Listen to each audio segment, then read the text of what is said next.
There's a lot out there. There's a lot of science now coming out behind implants. And I do think patients now research everything they do about their surgery, and it's important that they go. I think it's a good thing that you actually read and have a bit of knowledge before you go in and you see your surgeon, so you can have a feeling as to why he's pushing you towards one implant over another, why he's suggesting this will be best for you. You need to have some understanding to have that discussion. Yeah.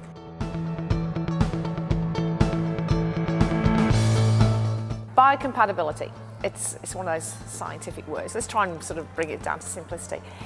It's basically biocompatible. It's the holy grail of all prosthetics. Heart valves, new hips, new knees. What you want to do is you have something foreign that's replacing something that's sort of falling apart in your body. So you want this replacement part to go in, and you want your body to say, "Hi, come on in, you know, just sit alongside me. I don't see you as foreign. You can sit quietly next to me." Whereas at the moment, what happens, we see something foreign on our body and our body goes, "Whoa!" wraps it up in scar tissue and seals it away and gets what we call an inflammatory response. And that gives us all sorts of trouble down the track. So the whole of the biotechnology industry in medicine is trying to get something that is foreign that our body is very comfortable to live next door to.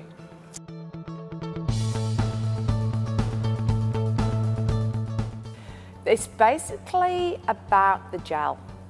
And so the gel that's going to sort of sit a little bit more firmly is Progressive Gel Plus. So it's going to have a rounder shape. So there are some women who like that sort of full rounder shape, whereas there's other women who like a very natural looking breast. So the ergonomics is a dynamic gel, so it changes shape as you move, just like a breast does. So if you lie on your side, you know, everything flops to your side. The gel will flop to the side with your breast instead of sitting up like a pyramid. So you know the girls on the beach and that dung? Okay, so the ergonomics, it softens and it flows, so it looks a lot more natural. Yeah.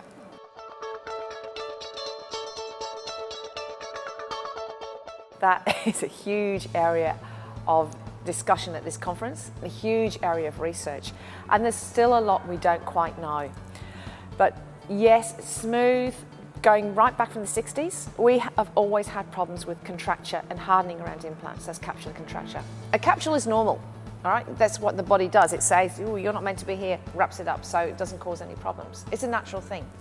But when that capsule gets out of hand and gets thicker and harder and starts to contract down, it's going to feel tight and change the shape and get uncomfortable. That's a contracture.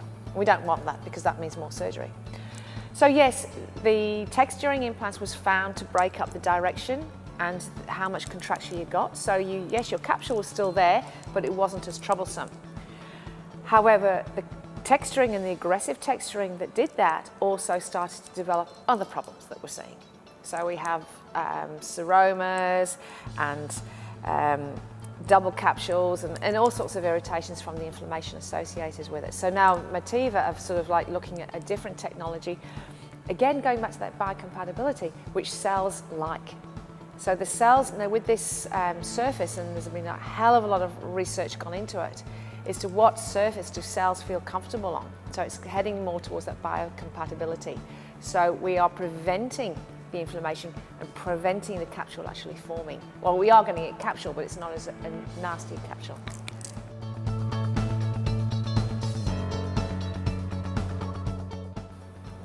All implants have problems. Okay, that we just haven't got the perfect implant. We're still very much on a learning curve from surgeons and from industry. We have to work together. We know there's a lot of how we behave as surgeons influences the complication rate. Okay. Number one, our basic infection control. Our planning. Our planning has to, there's years and years and years of training goes into making the right decision. The core studies that were done in the US for the FDA showed a ridiculously high incidence of reoperation rates because the decision making was wrong. That was all that was wrong. And it's part of the problem, that initial discussion and experience of your surgeon plus the patient's wants. And sometimes you just have to say, you can't have that because it's going to be a nightmare to manage because your body's not going to take what you want. You have to modify your wishes. So there's a lot of dialogue goes in at the start, and that comes down to training is very important. Unfortunately, there's a lot of people out there who just say, yeah, I can do the operation. The operation itself is technical, but it's the decision making and when you do what is the hard bit. So that's the surgical thing. And that's where, you know, people come unstuck because they go to somewhere that's cheaper that isn't paying for 15 years of training. They're just going to 6 months to the States and doing a quick course. And they're saying, yeah, well, I can do the operation. Sure, and it's going to be cheap because you're not paying for that training. But the results aren't going to be as good and they have a lot more problems. All right, so it is about decision making, it's about training and expertise. So that's the surgeon's part and infection control, and then we have the technology of the implant too. So there's two arms to it. So in getting the best technology, an implant and the most up-to-date research in your device is important. Yeah.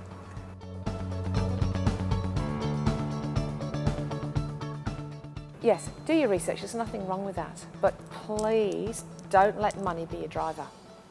Okay, we are now seeing, I was getting 2 to 3 phone calls a week from people who've gone to the cheaper option and come back and have got problems. And you pay for what you get in this world, right? And if you want an outcome, sure, you're going to get your breast implants if you go cheap and cheerful, right? What's going to happen in 5 years' time? 10 years time, you're going to have further surgery. Your complication rate long term is going to be up there. And this is what about the decision making right from the get-go has to be right, because if you get it right from the start, you can go for years without a problem. But if you get it wrong, you initially look great, but then you do get problems. And so going to somebody who's got a lot of training and expertise is important. So somebody who's got a surgical fellowship, number one, you know, who's a member, who's been accredited by the Royal Australasian College of Surgeons. Number two, is member of the Australian Society of Plastic Surgeons and the Australasian Society of Aesthetic Plastic Surgery. Those are the things you look for, because those are the guys who actually are specialists in plastic surgery.